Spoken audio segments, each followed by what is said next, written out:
الحمد لله رب العالمين والصلاة والسلام على رسول الله صلى الله عليه وسلم.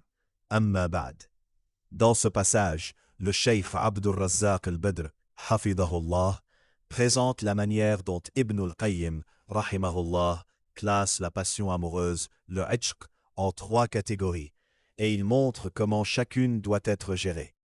Ibn al-Qayyim explique que la passion peut être une forme d'obéissance, une forme de désobéissance grave ou une émotion subie qui doit être maîtrisée par la foi et la pudeur. La première catégorie est la passion louable, l'amour fort de l'homme pour son épouse dans le cadre du mariage licite. Cet amour devient une obéissance lorsque le mari cherche, à travers lui, les finalités nobles du mariage, la tranquillité, l'affection, la miséricorde et la protection de la chasteté. Plus son amour pour son épouse est sain et encadré, plus il est aidé à détourner ses regards des autres femmes, à éviter l'adultère et à se satisfaire de ce qu'Allah lui a rendu permis. Ainsi, cette forme de passion renforce la foi et la stabilité familiale et est louée par la religion. La deuxième catégorie est la passion interdite, qui coupe le cœur d'Allah, notamment la passion pour les jeunes garçons destinés au mal, comme celle qui a frappé le peuple de Lut. Ibn al-Qayyim décrit ce ishq comme une maladie destructive qui voile la foi et abîme la dignité. Certains anciens ont même dit que lorsqu'un serviteur tombe de la grâce d'Allah, il peut être éprouvé par ce type d'amour pervers, signe de l'éloignement du cœur. Le cheikh explique que cette passion entraîne l'humiliation et le trouble dans cette vie, et qu'elle expose à une punition sévère si la personne ne se repent pas. Pour soigner ce type de passion, Ibn al-Qayyim insiste sur plusieurs remèdes. Revenir sincèrement vers Allah, multiplier le rappel d'Allah, demander avec insistance que le cœur soit détaché de ce qui lui déplaît, réfléchir sérieusement aux conséquences dans cette vie et dans l'au-delà. Le croyant doit comparer la courte excitation de ce ishq aux longues souffrances qu'il entraîne et au plaisir spirituel qu'il lui fait perdre, comme la douceur de la prière et de la proximité avec Allah.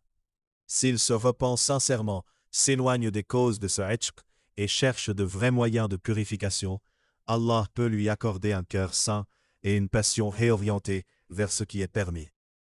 La troisième catégorie est une passion qui naît sans être recherchée. Par exemple, lorsqu'un homme entend parler d'une femme ou la voit soudainement et que son cœur s'attache à elle sans qu'il ait voulu susciter cette émotion.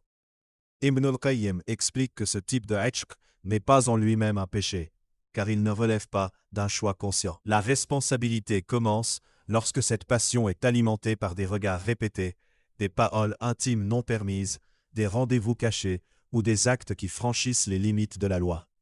Pour celui qui est touché par ce genre de passion, la voie correcte consiste à cacher son sentiment, à rester chaste et à détourner son esprit vers des occupations utiles. S'il peut, en respectant les règles de la religion, demander la main de cette femme et construire un mariage sur des bases saines, ce désir peut devenir un bien et un moyen d'obéissance. Mais si le mariage n'est pas possible, il doit cesser de nourrir cette passion, éviter les causes qui la renforcent, réduire les occasions de la voir ou de penser à elle, et demander à Allah de lui retirer ce qui menace son cœur. Ibn al-Qayyim mentionne que celui qui aime, reste chaste, cache son amour et préfère l'obéissance aura une grande récompense, conformément au verset.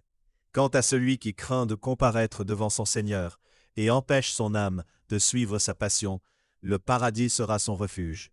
Le cheikh rappelle que le célèbre texte « Celui qui aime, reste chaste, cache son amour et meurt » est un martyr, mais pas authentique en tant que parole prophétique, même si l'idée qu'un croyant qui lutte réellement contre un amour interdit et ne franchit pas les limites puisse avoir un haut rang est conforme au principe de la foi.